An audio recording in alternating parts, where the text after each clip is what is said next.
Miren, el siguiente test que vamos a ver es el que ahora ustedes tienen proyectado en su pantalla.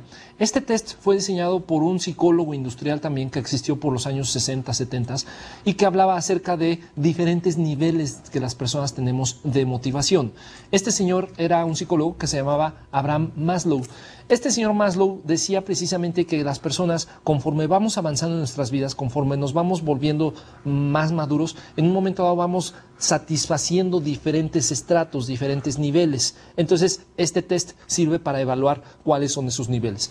Ahí en su pantalla ustedes tienen las instrucciones, para qué sirve, y también aquí debemos de contestar con una escala del 1 al 5, donde 1 es falso o impreciso la aseveración que está ahí, y 5 es totalmente cierto. Igual con el matiz 2, 3 y 4. Se llena exactamente igual que el anterior. Entonces, si ustedes se fijan, son 20 diferentes reactivos, 20 diferentes preguntas. Entonces, cada una de las preguntas, ustedes vayan, por favor, contestándolas acorde con lo que hemos comentado, si es falso o si es preciso, con su matiz correspondiente. Vamos a ver alguna de ellas. Por ejemplo, la pregunta número 1 dice: creo que las verdaderas retribuciones al trabajo son un buen salario y unas buenas condiciones de trabajo. Ustedes pregúntense, ¿es real esto para mí o es totalmente irreal? Entonces contesten entre 1 y 5, ¿qué tan real o qué tan irreal es? Y así cada uno de los 20 reactivos.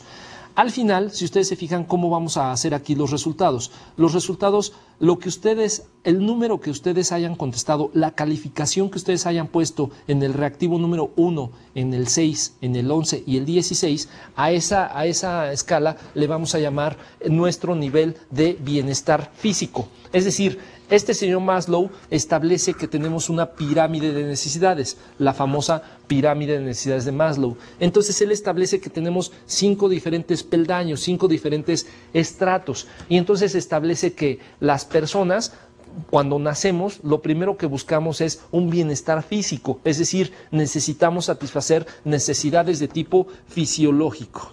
Fisiológico es las necesidades de dormir, comer, beber, cubrirme del frío, etcétera, etcétera. Necesidades que tienen que ver con la vida misma. Una vez que hemos satisfecho esas necesidades, dice este señor Maslow, pasamos a las necesidades de tipo de social. Social, que quiere decir que me sienta yo aceptado en un grupo de trabajo, de amigos, la familia, etcétera, etcétera. Que tanto las personas que están a mi alrededor me aceptan tal y como soy. Después entramos a las de seguridad. Seguridad quiere decir que, por ejemplo, en el ambiente de trabajo, que yo tenga la seguridad de que voy a poder permanecer en este empleo durante un determinado tiempo, lo cual me permita satisfacer mis necesidades monetarias, etcétera, etcétera. Después venimos a las de autoestima. ¿Qué tanto me conozco a mí mismo? Y por último, las de autodesarrollo. Autodesarrollo quiere decir que lo que estoy ahora haciendo yo como objetivo de trabajo tenga una cierta trascendencia, tenga un cierto motivo de ser para la vida o la sociedad en general. Voy a poner aquí unos números, el 1, el 2, el 3, el 4 y el 5, para poder ejemplificar ahora a continuación, para poder ejemplificar cuál es en un momento dado una analogía. El 1 le voy a llamar fisiológicos, el 2 sociales y así hasta el 5 de autodesarrollo. Entonces, conforme ustedes vayan contestando su test, ahí viene a qué se refiere cada uno de estos diferentes peldaños. Vamos a suponer que yo, Arturo, he contestado el test y entonces vamos a suponer que en este nivel 1, que se llama fisiológicos o bienestar físico, como viene ahí en sus láminas, aquí yo obtuve un 4. Vamos a suponer que aquí en el 2 obtuve un 2, que aquí obtuve un 8, que aquí obtuve un 5 y que aquí obtuve un 2, por decir algo. Entonces, si ustedes se fijan, ¿cuál es la más grande aquí? La más grande es el número 8, que correspondería a las necesidades de seguridad. ¿A qué me quiero referir con esto? Voy a dibujar una vez más nuestro grid gerencial. Aquí está el grid, aquí voy a poner el nivel de madurez. Y aquí voy a iniciar con el número 1 y a terminar con el número 5. Aquí va el número 3, aquí iría el número 2 y aquí iría el número 4. Esta escala, 1, 2, 3, 4, 5, corresponderá con esta escala que yo puse acá, 1, 2, 3, 4, 5. Entonces, ¿cuál es el número más alto? El número más alto fue el 8, que está en el 3. Por lo tanto, aquí en 3 identifico que fue el número más grande. Y ahora lo que voy a hacer es exactamente lo mismo. Voy a trasladar una línea punteada hacia arriba y en donde se cruce con la campana de Gauss esa línea punteada, ese es el estilo de liderazgo que mi líder debe de adaptar acorde con ese nivel de madurez. Si ustedes realizan los dos tests, tanto el de Maslow como el de Herzberg, esperamos obtener resultados muy similares en cuanto a el nivel de madurez del colaborador. Y así sucesivamente ustedes pueden adquirir diferentes o tener acceso a diferentes tests psicométricos que les permiten evaluar el grado de madurez del colaborador. Al final, lo que hay para determinar precisamente cuál es la madurez y luego adaptar el estilo de liderazgo acorde con esa madurez. Y entonces así poder tener éxito como líderes. Acordémonos, yo como líder de excelencia, yo como líder de la organización, lo que necesito es adaptarme a la necesidad que tiene mi colaborador. No esperar a que sea viceversa. Si es viceversa, entonces el colaborador está más maduro y tiene más capacidad para ser líder de lo que estoy siendo yo. Dado entonces, por eso nos estamos educando aquí para aprender cómo podemos ser mejores líderes dentro de nuestra organización. Muy bien, ¿cuáles son, si pudiésemos determinar o si pudiésemos evaluar, si se acuerdan de la película que les platicaba esta de Encuentros cercanos del tercer tipo, que se baja un humanoide y le pregunta a una persona, le dice, no le pregunta, más bien le dice, llévame con tu líder. Y entonces decíamos, bueno, ¿con quién lo llevo? ¿Lo llevo con el párroco, con el maestro, con el banquero? ¿A dónde lo llevo? ¿Con quién lo presento? Entonces, en un momento dado, a lo largo de la historia, surge la pregunta, si yo pudiera, y de hecho, si estoy estudiando liderazgo, ¿cuáles son algunas de las características básicas o cuáles son las habilidades importantes sobre de las cuales debo de poner mucho énfasis y o mucha atención? Es decir, ¿cuáles son las características básicas que un líder debe de tener? Entonces, hay muchísimas características que un líder debe de manifestar. Sin embargo, para efectos de esto que estamos nosotros estudiando aquí, diría que son básicamente seis características que un líder debiera de tener, que es la lámina que ahora ustedes tienen proyectada en su pantalla. ¿Cuáles son estas características o cuáles son estos elementos? ¿Qué es lo que un líder efectivo debe de desplegar? Por un lado, la asertividad. Un líder debe de ser invariablemente una persona asertiva. Asertiva me refiero a defender el derecho que tengo yo de expresar lo que siento.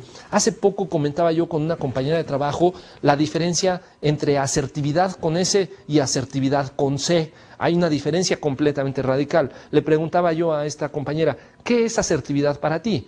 Y entonces ella me decía, mira, en ese momento estábamos en una banqueta en la calle e iba pasando un pequeño perrito. Y entonces ella me dijo, mira, te voy a decir lo que es asertividad para mí. Y tomó una varita del suelo, la levantó, se la aventó al perrito, le pegó en el estómago y entonces dijo, ¿viste? Eso es asertividad. Y entonces le dije, no, eso no es asertividad, eso es puntería. Asertividad con S tiene que ver en un momento dado con aquella capacidad personal que yo tengo de defender el derecho que tengo a defender lo que siento en el momento en el cual lo siento, de decir lo que siento, sin temor a represalias por la otra parte y sin temor a ofender a la otra parte. Es decir, hay que decir lo que sentimos nosotros como líderes. Ejemplo, licenciado Pérez, no me gustó cómo hizo usted este trabajo, no me gustó porque no cumple con los estándares o los requisitos establecidos por nuestra empresa, ahí estoy siendo asertivo, pero si me da pena decirle a Pérez cómo hizo las cosas, es poco probable que Pérez se esfuerce en mejorar dichas cosas y por lo tanto siempre voy a estar obteniendo un mal resultado. Entonces yo como líder invariablemente tengo que ser muy asertivo, expresar lo que siento en el momento que lo siento para que entonces la gente sepa cómo estoy yo percibiendo su actividad, cómo estoy yo percibiendo su labor. Otro elemento muy básico sería la indagación. Nosotros como líderes invariablemente estamos obteniendo información de nuestros colaboradores. Necesito información que retroalimente nuestros procesos y esta realimentación permite en un momento dado ajustar lo que estamos haciendo para buscar una más rápida o mejor manera de hacer las cosas. Entonces siempre invariablemente estoy preguntando. De aquí estriba, al preguntar necesito tener algunas habilidades, primero que nada para preguntar, segundo para escuchar. Es decir, el preguntar y escuchar se vuelve así en un arte que nos permite en un momento dado establecer con mucha precisión cómo obtener la información. Hay ocasiones en las cuales yo como líder hago preguntas sesgadas sobre de las cuales yo ya sé la respuesta. Hace poco veía yo un partido de fútbol de la selección nacional mexicana, que por cierto iba perdiendo, y me percaté, bueno, no fue muy difícil de percatarse, el técnico, el entrenador del equipo estaba sumamente enojado. Estaba enojado con el desempeño de sus jugadores porque iban perdiendo. De repente, alguien de la prensa, alguien de la televisión, se acerca corriendo con este líder, con este coach, con este entrenador del equipo, y le pregunta: oiga, ¿verdad que el partido está muy difícil? Se voltea el coach con una cara de ¿qué no te estás dando cuenta que está muy difícil? Nos están ganando, estamos perdiendo precisamente. Entonces, esa es una pregunta sesgada. Tenemos como líderes que aprender a hacer buenas preguntas para obtener buenas respuestas. La calidad de la pregunta depende de la calidad de la respuesta. Si pregunto basura, basura obtengo como respuesta. Entonces, es muy importante aprender a hacer, en su caso, buenas preguntas. Otra idea es que yo como líder, básicamente, invariablemente debo de ser muy proactivo, debo de tener una cierta iniciativa para hacer las cosas, para hacer que las cosas ocurran o para hacer que las cosas se detengan o para cambiar el rumbo de lo que está sucediendo. Sin embargo, la iniciativa del líder es un punto crucial, un punto muy importante porque determina en un momento dado el objetivo que estamos logrando al final del día dentro de la empresa. Al hacer esto, al detener lo que se está haciendo o modificar el esfuerzo que se está realizando, en realidad lo que estoy haciendo es tomar una decisión. Tomar una decisión, como ya lo habíamos platicado en la etapa de planeación, corresponde a determinar de entre varios cursos de acción cuál es el que mejor me ayuda a lograr mis objetivos de trabajo. Ahora, cuando tomo una decisión y cambio el rumbo, puede ser en muchas ocasiones que surja un conflicto. Entonces ese sería otro de nuestros elementos básicos a manejar, la resolución del conflicto. Yo como líder invariablemente, al mover, al cambiar la estructura, las comunicaciones, las formas de hacer el trabajo, etcétera, etcétera, esperaré que surja un conflicto con los colaboradores, porque siempre el conflicto se va a dar cuando dos o más personas se juntan a trabajar. De tal manera que yo como líder debo de entender que el conflicto no se trata de eliminarlo, el conflicto jamás va a desaparecer, porque en el momento en el cual yo establezco un nuevo método o ritmo de trabajo, puede ser que esté afectando las necesidades de algún colaborador. Entonces invariablemente va a surgir el conflicto. El conflicto no se elimina, el conflicto se administra. Entonces, para poderlo administrar, lo primero que necesitamos es comprender cuáles son las dimensiones básicas sobre de las cuales opera un conflicto y cómo me comporto yo cuando estoy precisamente en medio de un conflicto para entonces poder cambiar, poder evolucionar, poder determinar hacer ahora las cosas diferentes.